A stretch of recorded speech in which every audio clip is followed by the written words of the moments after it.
It started with the sound of her keys hitting the counter, louder than usual, like she wanted to announce her arrival before I could ask where she'd been. The clock read 1:47 a.m.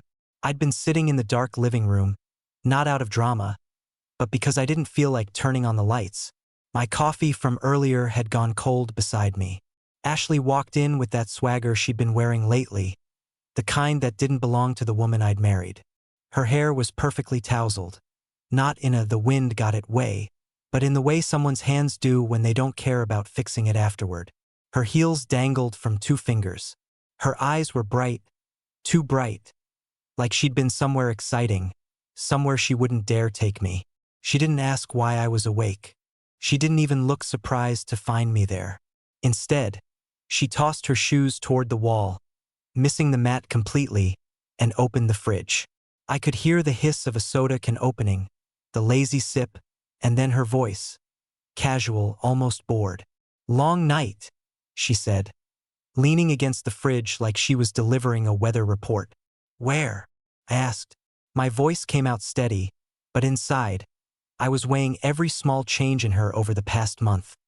The late nights, the locked phone, the sudden perfume she never wore around me. "With Jessica," she answered without missing a beat. "We went downtown. You know how it is." But I didn't know. Jessica had been the ringleader of too many questionable nights. And Ashley, she used to complain about that. Now she seemed to follow her lead like it was a thrill ride she couldn't get enough of. She turned, catching me watching her too closely. And then, with a smirk I'd never seen aimed at me before, she said, "You'd hate it. Too many people. Too much noise." She let the words hang in the air, like she was subtly reminding me that she lived in a world outside of me now, one I wasn't invited to. That night, after she disappeared into the shower, I walked past her purse on the kitchen counter. I didn't touch it, not yet, but I saw a folded slip of paper sticking out from the inside pocket. It wasn't a receipt or a note from a friend. It was a bar napkin with a phone number scrawled in messy handwriting and the words, "Had fun tonight. Let's do it again." I didn't need to touch it to feel the cracks start forming.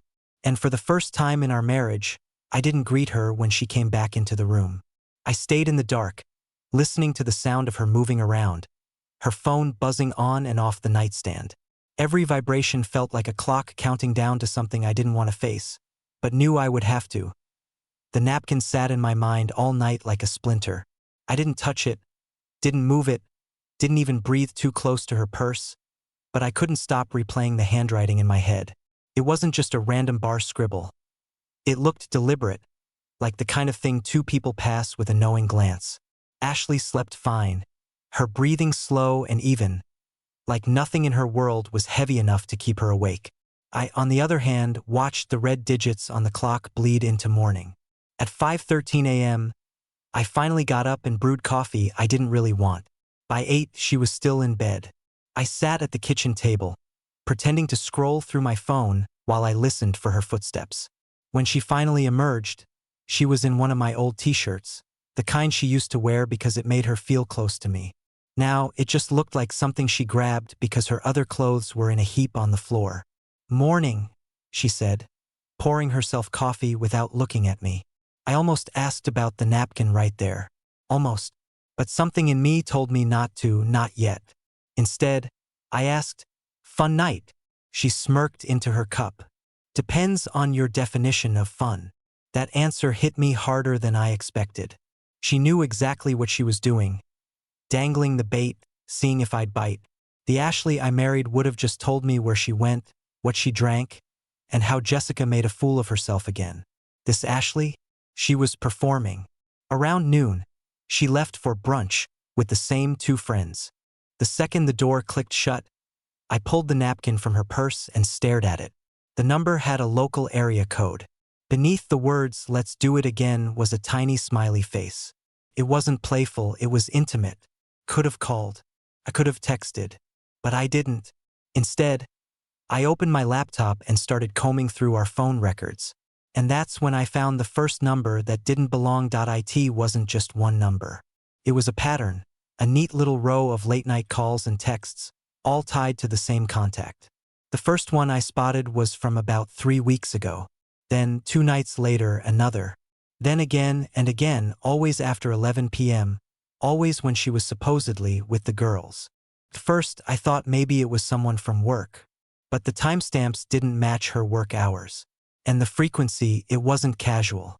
It was deliberate, like clockwork. I copied the number into a search engine, one of those reverse lookup sites. It didn't give me a name, but it did confirm the number was registered to a man, mid-30s. That was enough for my stomach to tighten. When Ashley got home from brunch, she was glowing. Not just in the I had mimosas way, but in that way you get when your day has been exactly what you wanted it to be. She slid her sunglasses onto the counter and started telling me about how wild Jessica had been. Stories so shallow they felt like filler. While she talked, I just kept nodding. My mind was elsewhere, replaying every single time she'd said she was going out. Every time she'd come home with that faint, unfamiliar cologne in her hair. "Why are you so quiet?" she asked finally, leaning on the counter to get a better look at me. I wanted to tell her. Right there, I wanted to drop the phone records in front of her and watch the color drain from her face. But some part of me needed more. Needed the truth to be so undeniable that even she couldn't twist it. So I said, "Just tired. Didn't sleep much." She gave me a small smile, one that didn't touch her eyes, and walked away. That night, I did something I'd never done before. I waited until she fell asleep, then picked up her phone. And what I saw made the napkin look innocent. Her phone wasn't locked. That alone almost threw me off. Ashley had been guarding it like a vault for weeks. But now, here it was, sitting on the nightstand, screen dark, no passcode. I told myself I'd just check her messages. Just enough to confirm what I already suspected. But as soon as the screen lit up, I saw it. A string of texts under a contact saved as Ryan, work, except Ryan didn't work in event planning. And judging from the way they wrote to each other, work wasn't what they were doing. The first one I opened was from earlier that night, while she'd been out with the girls. Ryan, "Can't stop thinking about you since Tuesday. Ashley, you're impossible. Stop making me smile like this in public." I kept scrolling. There were weeks' worth of messages, each one a little bolder than the last. I read about last time, about pushing boundaries, about how she couldn't believe they hadn't gotten caught yet. She even joked that I was too trusting for my own good. That line stopped me cold. I set the phone down for a moment, staring at her sleeping form beside me. She looked peaceful, almost innocent. A cruel contrast to the woman in those messages. I picked the phone back up and checked her call log. The late-night calls were there too, usually ending just minutes before she walked through our door. Then I found the photo. It was buried deep in their thread, time-stamped from 2 weeks ago. Ashley, in that same black dress she swore she'd worn just for the girls. Leaning against a bar table, Ryan's hand resting casually at her waist. Her smile was wide. Not the polite, posed kind, the real kind. The one I hadn't seen in months. I closed the phone and set it back exactly where I'd found it. And in that moment I knew 2 things. She'd been lying to me without a flicker of guilt. I wasn't going to confront her yet. Not until I decided exactly how this would end. The morning after I read those messages, Ashley moved around the kitchen like nothing in the world was wrong. She hummed while scrambling eggs, scrolled through her phone between stirring the pan, and made a show of kissing me on the cheek before setting my plate down. It was almost surreal, watching her play the part of the doting wife while I knew exactly what her late nights really looked like. Every little gesture felt staged. I noticed the way she glanced at her phone every time it buzzed, tilting it slightly so the screen faced away from me. I kept my voice calm when I asked, "Any big plans tonight?" She didn't miss a beat. "Not really. Might see Jessica if she's free."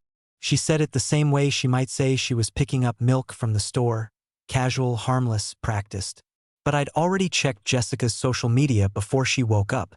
She'd posted about going out of town for the weekend, which meant Ashley's alibi was already a lie before she'd even put on her makeup.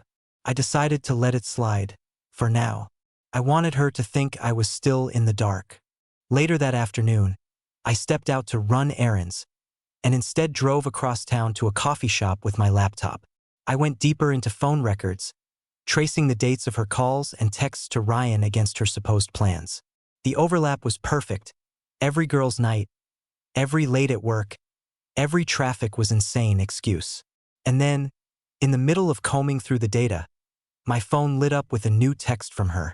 Heading out for a bit. Don't wait up. I didn't text back. Instead, I closed the laptop, paid for my coffee, and walked out, because I had just decided tonight was the night I'd see exactly where she went. I waited until I was sure she'd had enough time to leave, 20 minutes, maybe a little more, before heading out. I didn't follow her right from our driveway. That would have been too obvious if she happened to glance in the rearview mirror. Instead, I took a different route toward downtown, guessing where she might be headed based on her usual excuses. It didn't take long to spot her car. It was parked on a side street near one of those trendy bars, the kind that serves cocktails in mason jars and charges triple for them. I parked half a block away, far enough to stay out of sight. At first, I thought she might actually be meeting Jessica after all, that maybe I'd been wrong about tonight. But then I saw him, Ryan. I recognized him instantly from the photo on her phone. Mid-30s, dark jacket, easy smile. He walked right up to her as she got out of her car, like this was a meeting they'd done 100 times before. She didn't hesitate. She leaned in and kissed him. Not a polite hello, not something you could mistake for friendly. It was the kind of kiss that tells you two people have already crossed every line. I stayed in my car, gripping the steering wheel so tightly my knuckles ached. The noise of traffic felt distant. My heartbeat was loud enough to drown out everything else. They walked inside together, laughing, her hand brushing against his arm like it belonged there. I could have followed them in, could have confronted them in front of everyone. But some part of me wanted more than a scene. I wanted the truth in the open, undeniable. So I took out my phone, snapped a photo of them together at the door, and waited. Because tonight I wasn't just catching her.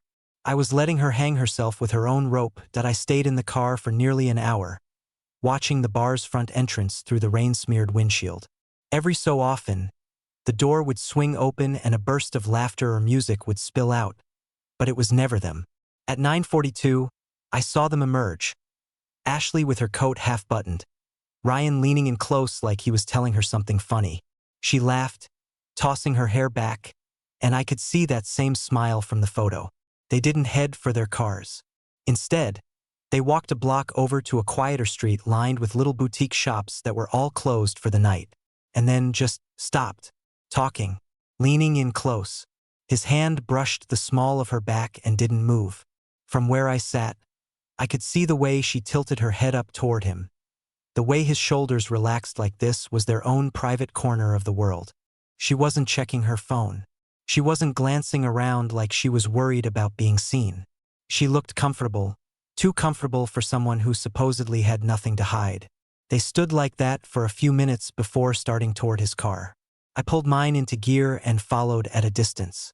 Ryan drove a few blocks, then turned into the parking lot of a small, out-of-the-way hotel. Ashley got out with him. No hesitation. No looking over her shoulder. I sat there in my car, rain tapping against the roof, watching as they disappeared through the glass doors. I didn't need to see anything more to know exactly what was happening. But still, I stayed engine off, hands resting on the wheel, because walking away without proof wasn't an option anymore. The minutes dragged. At one point, I saw the curtain in one of the second-floor rooms shift. Just a shadow. Just enough to make my stomach turn. By the time I drove home, I knew there was no coming back from this. But I also knew I wasn't going to let her know what I'd seen. Not yet. She'd be walking into a trap, and she wouldn't even know it. Ashley came home the next morning at 10:15. She walked through the door like someone who had nothing to answer for. Keys tossed onto the counter, phone in her hand, hair slightly damp from a quick shower somewhere else. She even greeted me with a lazy morning, as if she'd just been out for a run or grabbing breakfast with a friend. I didn't respond right away. I just looked at her, long enough for her to shift uncomfortably before she forced a smile. "Sorry, I crashed at Jessica's," she said, pulling open the fridge. We stayed up talking until like 3, and I didn't want to drive home half asleep. Her lie was so casual it was insulting. She didn't even try to dress it up. Jessica was out of town. I knew it, she didn't. I kept my voice even. She have a good trip? Ashley froze for half a second, a crack in the mask, before recovering. What? Jessica? I repeated. Her trip. She posted about it. I figured you'd know. The silence that followed was thick. She closed the fridge, her eyes narrowing just slightly before she shrugged. Oh, must have been before she left. She was improvising, and badly. I let her think she'd dodged it. I let her eat, shower, and move through the day without another word from me about it. Because the trap was almost set. That afternoon, I called a friend of mine, Mark, who did freelance work as a private investigator. We'd known each other since high school, and I trusted him not to run his mouth. I gave him the details, the number, the name Ryan, the places they'd been. Give me a week, Mark said. You'll have everything you need. And just like that, the plan shifted from suspicion to certainty. Ashley thought she was clever. She thought I was blind. But she had no idea she was already walking straight toward the day everything would collapse under her feet. The week felt longer than any I'd lived through. Every evening, Ashley had somewhere to be. Catching up with a client, girls' dinner, last-minute event prep. And every time, I let her go without a word, hiding the fact that I was keeping track of every step she took. Mark checked in twice during those days, each time with a little more weight in his voice. It's exactly what you think, he said once, low and certain. But I want to make sure I get you enough that she can't twist it.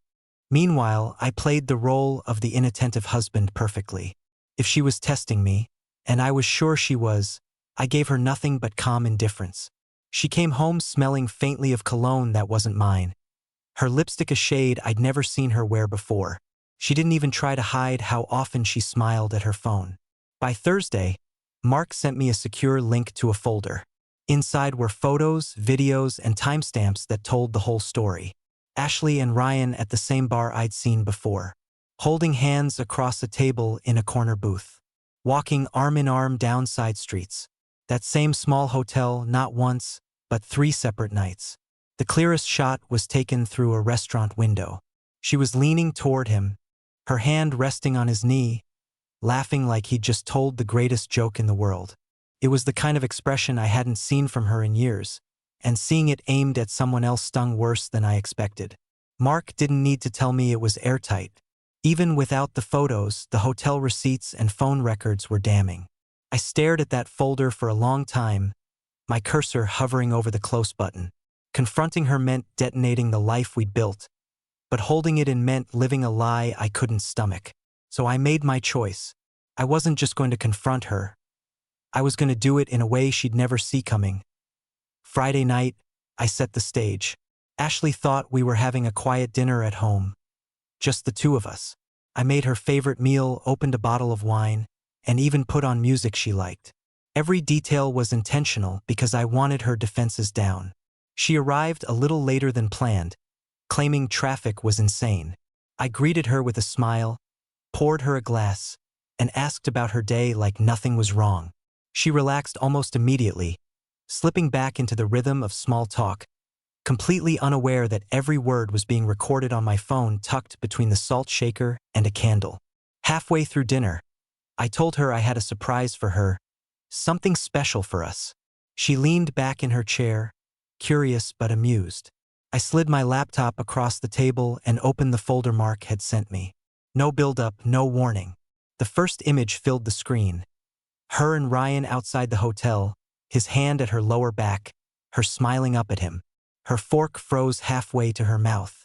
She didn't speak right away. Her eyes darted to me, then back to the screen, then to the wineglass like maybe this was some kind of elaborate joke. "What is this?" she finally said, her voice sharp.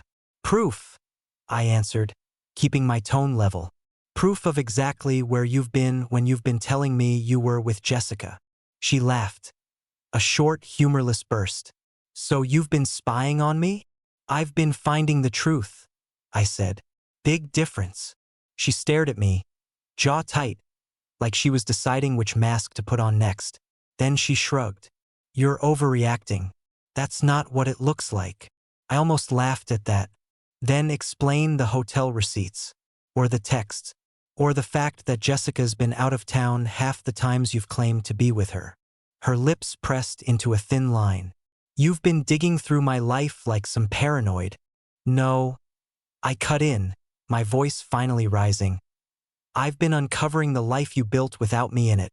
The silence after that was deafening. And I knew then, this wasn't going to end with her admitting anything.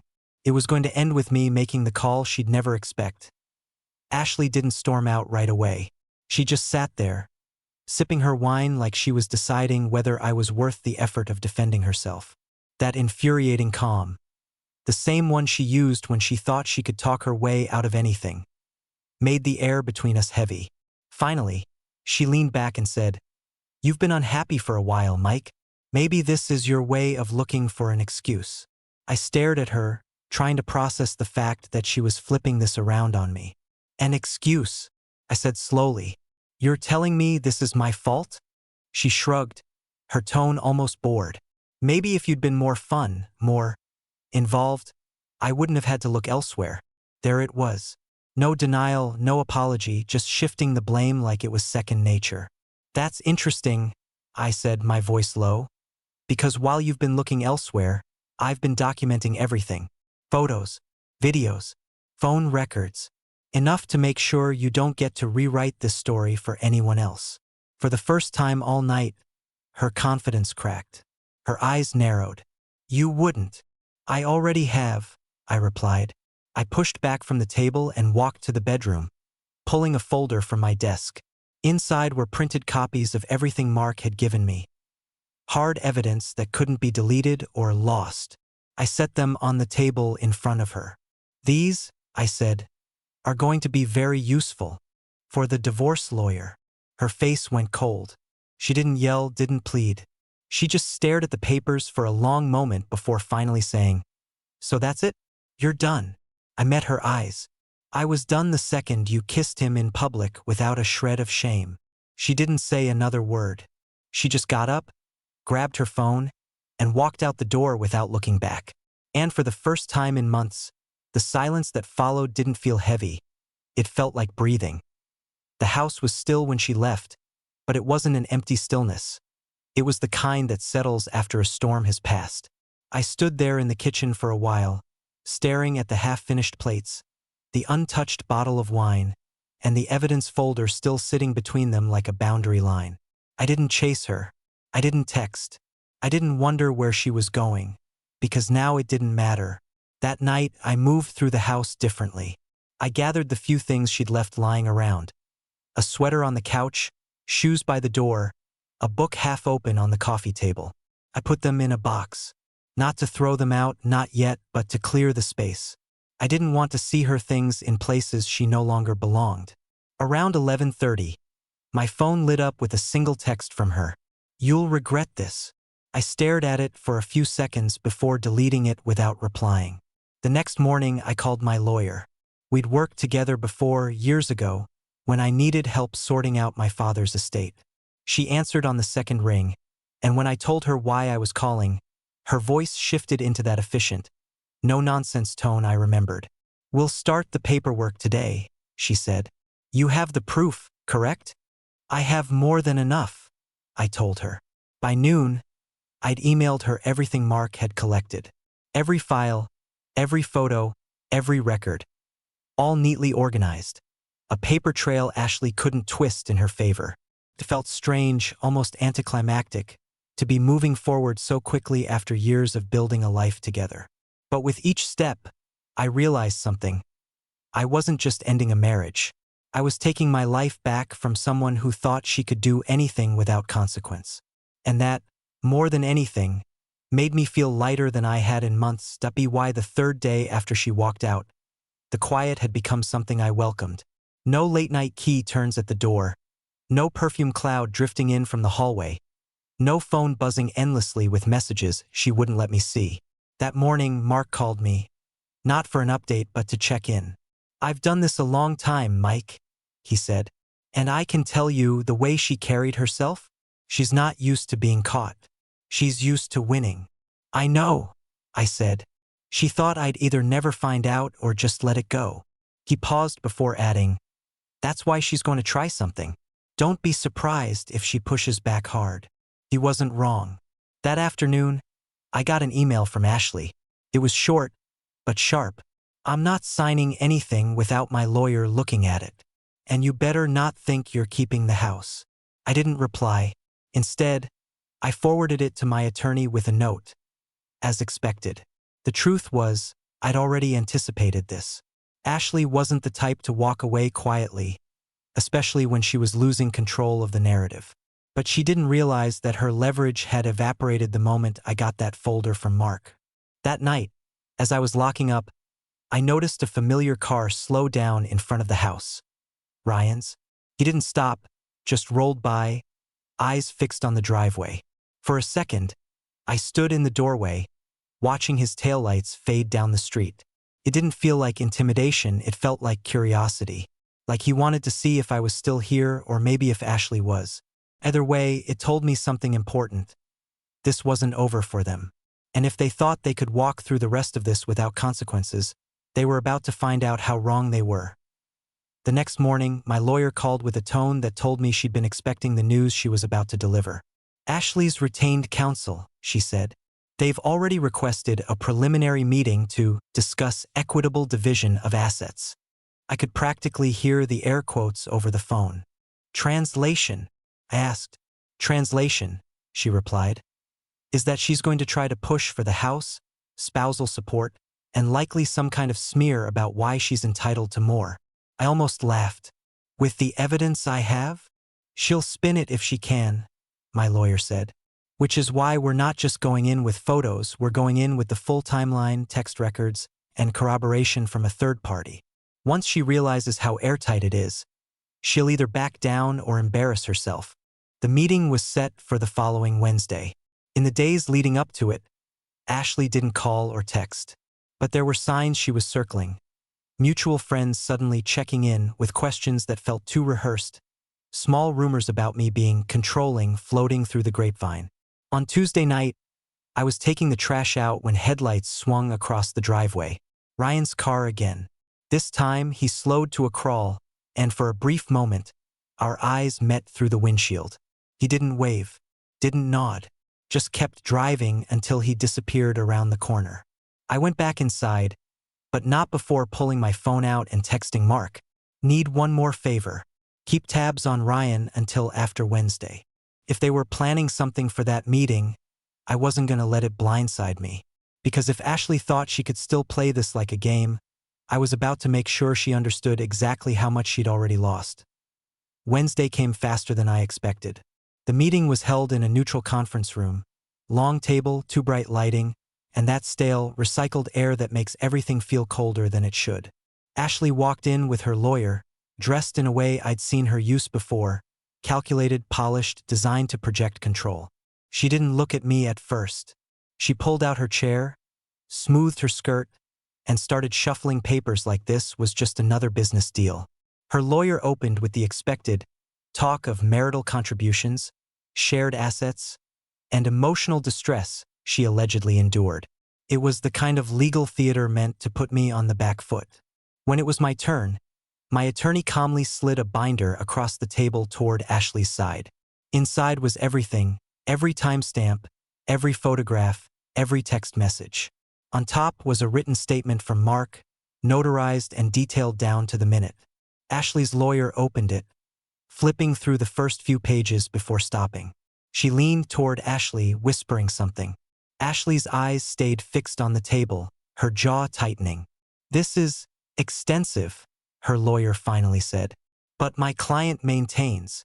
"Your client," my attorney cut in, "has been documented engaging in a pattern of deceptive behavior, complete with corroborating witnesses and physical evidence. Any claim for spousal support will be challenged with this record, which will also be admissible should this proceed to court." The room went quiet. Ashley finally looked at me then, not with anger, but with something colder, contempt, like I'd broken an unspoken rule by not letting her rewrite the truth. Her lawyer cleared her throat. "Perhaps we should revisit our demands. We ended the meeting without an agreement, but that didn't bother me. I hadn't gone there to settle. I'd gone there to make sure Ashley understood the leverage was gone. As we left, she brushed past me, close enough for me to hear her mutter, "You think you've won?" I didn't answer, because I knew the Real win was still coming. 2 days after the meeting, Mark called with an update I hadn't asked for but was glad to hear. "Ryan's been quiet," he said. "No late-night visits to your house, no parking nearby." But he hesitated for a beat. "I did catch him and Ashley together yesterday. Midday coffee. No touching, but definitely more than just friends." It didn't surprise me. People like them rarely just cut things off because it's messy. They hang on, even when the rope is fraying. That same evening, I got a text from an unknown number. "You've made this harder than it needed to be." No name, no context, but I didn't need it. The way it was written, clipped, arrogant, told me it was from Ashley. I ignored it. Instead, I spent the weekend working with my lawyer to finalize my side of the settlement. I didn't want this dragging on for months. Every day she stayed tethered to my life was another day she could stir trouble. By Sunday night, I'd signed the last of the paperwork. All that was left was for her to either sign or take it to court. And with what we had, court would be a humiliation she wouldn't risk. Still, I knew Ashley. And I knew she wouldn't go quietly, even if she had no cards left to play. Which is why I wasn't surprised when, on Monday morning, I walked outside to find a single envelope on my windshield. No name, no return address. Inside was a single sheet of paper with 4 words written in thick black ink.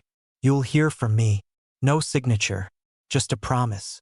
And somehow, I knew she meant it. I didn't tell my lawyer about the envelope right away. It wasn't a legal threat, not exactly. More like a warning, a message meant to rattle me. And if that was the goal, it failed. But I did tell Mark. "Keep an extra eye on her," I said. "If she's planning something, I want to know before it lands in my lap." For the next few days, I went about my life as normally as I could. Work, gym, groceries. But there was a tension under it all. The sense that she was somewhere, watching the pieces move, trying to find her next move. Thursday afternoon, I got a call from a mutual friend, Lisa. She didn't waste time. "I ran into Ashley at a wine bar last night," she said. "She was saying some things about you, that you were jealous, controlling, that you drove her away." I almost laughed. "She's rewriting the script already." Lisa hesitated. "She's also saying you fabricated the evidence, that you paid someone to follow her and make it look like she was cheating." That was the moment I realized what her endgame was. If she couldn't erase the truth, she'd muddy it until people couldn't tell which way was up.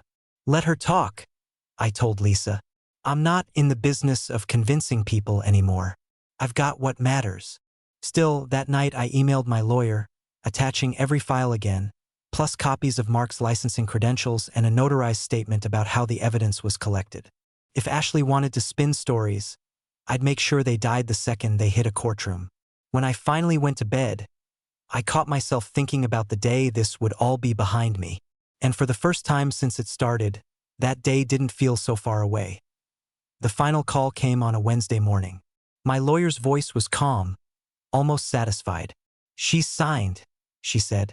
"No contest, no further demands. It's done." I sat there for a moment, letting the words sink in. No last-minute bargaining. No public meltdown.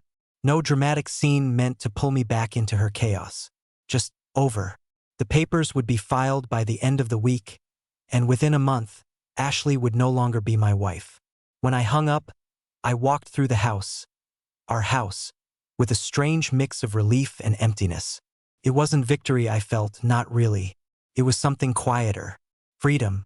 I packed the last of her things into the same box I'd started weeks ago and left it on the porch with a short note. "No need to come in. Take care." An hour later, the box was gone. No knock on the door, no goodbye. Just like that, she was out of my life in the most unceremonious way possible. That evening, Mark called to check in one last time. "She won't bother you anymore," he said. "She's moving on, probably already looking for her next audience." I thanked him, but as I hung up, I realized something important. This wasn't about her anymore. Ashley had been the storm, but I'd been the one standing in it, waiting for it to pass. Now the sky was clear, and I had no intention of stepping into another one like it again. If there's one thing I'd tell anyone reading this, it's this: pay attention to the shifts, the little changes, the small lies that are too easy to excuse. They're not harmless. They're the first cracks. And once you see them for what they are, you'll know, just like I did, when it's time to walk away and never look back.